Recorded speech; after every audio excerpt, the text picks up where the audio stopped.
Hello बच्चों, let's see the question. The stress strain curve for material A and B are shown in figure. The graph are drawn to the same scale.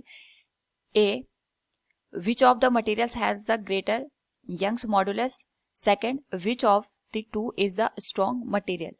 Now to answer this question, first we will discuss here the key concept, and here the key concept will be given as stress strain curve. तो जो stress strain curve होता है basically ये हमें ये बताता है कि किसी पर्टिकुलर मटेरियल पे स्ट्रेन प्रोवाइड करने के लिए हमें कितना स्ट्रेस की रिक्वायरमेंट होती है, और स्ट्रेस स्ट्रेन कर्व से हम यहाँ पे जो मॉड्यूलस ऑफ इलास्टिसिटी होती है गिवन मटेरियल की वो भी फाइंड आउट कर सकते हैं. And we know that modulus of elasticity is given as, अगर हम इसको यहाँ पे रिप्रेजेंट करें we can say modulus of elasticity is the ratio of stress with respect to the strain. यानी किसी भी मटेरियल पे अगर हम जितना स्ट्रेस प्रोवाइड करते हैं उसके करस्पॉन्डिंग उतने ही प्रपोर्शन में स्ट्रेन प्रोवाइड होता है, और इनका जो रेशियो होता है कांस्टेंट रहता है जिसको हम मॉड्यूलस ऑफ इलास्टिसिटी का नाम देते हैं.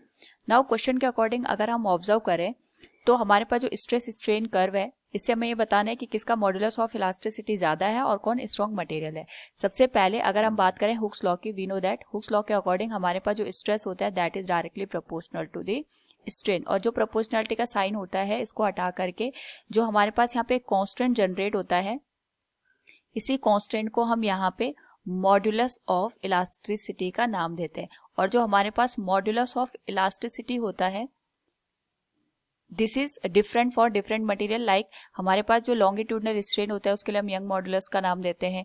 जो हमारे पास यहाँ पे वॉल्यूमेट्रिक स्ट्रेन होता है उसके लिए हम यहाँ पे बल्क मॉड्यूलस ऑफ इलास्टिसिटी से इसको इंडिकेट करते हैं.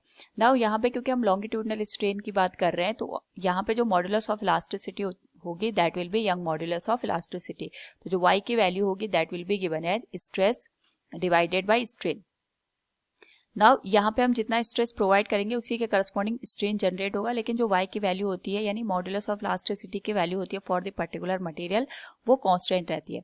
नाउ अगर हम ऑब्जर्व करें क्योंकि हमारे पास जो y की वैल्यू है ये कांस्टेंट है, और अगर हम स्ट्रेस और स्ट्रेन का यहाँ पे ग्राफ ड्रॉ करें तो स्ट्रेस और स्ट्रेन का जो ग्राफ का स्लोप होगा ये हमें यहाँ पे मॉड्यूलस ऑफ इलास्टिसिटी को रिप्रेजेंट करेगा. So we can say here जो हमारे पास स्लोप की वैल्यू होगी that will represent the modulus of elasticity जिसको हमने y से इंडिकेट किया है.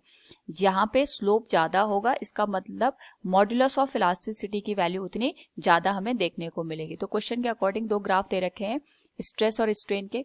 अगर हम यहाँ पे बात करें, अगर इसको मैं θ1 कंसिडर करूँ और इसको θ2, तो हम देख सकते हैं हमारे पास जो tan θ1 की वैल्यू होगी वो ज्यादा होगी as compare to the tan θ2. तो जिसकी वजह से हम ये कह सकते हैं फर्स्ट केस में जो मॉड्यूलस ऑफ इलास्टिसिटी होगी वो ज्यादा होगी as compare to the second one.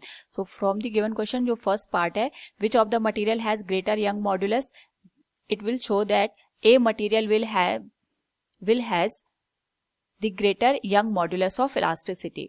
Now अगर हम सेकंड पार्ट की बात करें which of the two is the stronger material. Now अगर हम यहाँ पे स्ट्रेस स्ट्रेन कर्व की बात करते हैं तो स्ट्रेस स्ट्रेन कर्व में हमें यहाँ पे डिफरेंट पॉइंट देखने को मिलते हैं. इसमें हमारे पास एक ब्रेकिंग पॉइंट आता है. जैसे जैसे हम यहाँ पे स्ट्रेस को इंक्रीज करते हैं स्ट्रेन का अमाउंट भी इंक्रीज होता है, लेकिन ये लीनियरली इंक्रीज होता है. इस रीजन को हम यहाँ पे इलास्टिक रीजन का नाम देते हैं. इसके बाद हम यहाँ पे अगर ऑब्जर्व करें तो हमारे पास जितना हम स्ट्रेस प्रोड्यूस करते हैं उसके करस्पॉन्डिंग जो मटेरियल की अपनी ओरिजिनल पोजीशन में आने की टेंडेंसी है वो कम हो जाती है. एंड आफ्टर दैट ये जो हमारे पास मटेरियल है ये एक प्लास्टिक रीजन में चला जाता है. प्लास्टिक रीजन का मतलब ये हो गया कि हम यहाँ पे जो ऑब्जेक्ट है अगर उसको स्ट्रेस प्रोवाइड करते हैं तो उसमें यहाँ पे परमानेंटली डिफॉर्मेशन की कंडीशन प्रोड्यूस हो जाती है, यानी वो अपनी ओरिजिनल पोजीशन में यहाँ पे नहीं आ पाता है. इसको हम प्लास्टिक रीजन का नाम देते हैं. और अगर हम और स्ट्रेस प्रोवाइड करते हैं तो जो मटेरियल है इसके बीच का जो इंटरमॉलिक्यूलर फोर्स है वो ब्रेक हो जाता है और यहाँ पे जो मटेरियल है ये कंप्लीटली ब्रेकिंग की कंडीशन में पहुंच जाता है. जो हमारे पास यहाँ पे टेंसाइल स्ट्रेंथ होती है हम इसी ब्रेकिंग पॉइंट के रिस्पेक्ट में यहाँ पे कैलकुलेट कर सकते हैं. नाउ क्वेश्चन के अकॉर्डिंग अगर हम ऑब्जर्व करें तो जो हमारे पास ए पॉइंट है या ए मटेरियल है ए के लिए जो हमारे पास ब्रेकिंग पॉइंट है वो ज्यादा हमारे पास यहाँ पे स्ट्रेन को प्रोड्यूस कर रहा है as compare to the B1.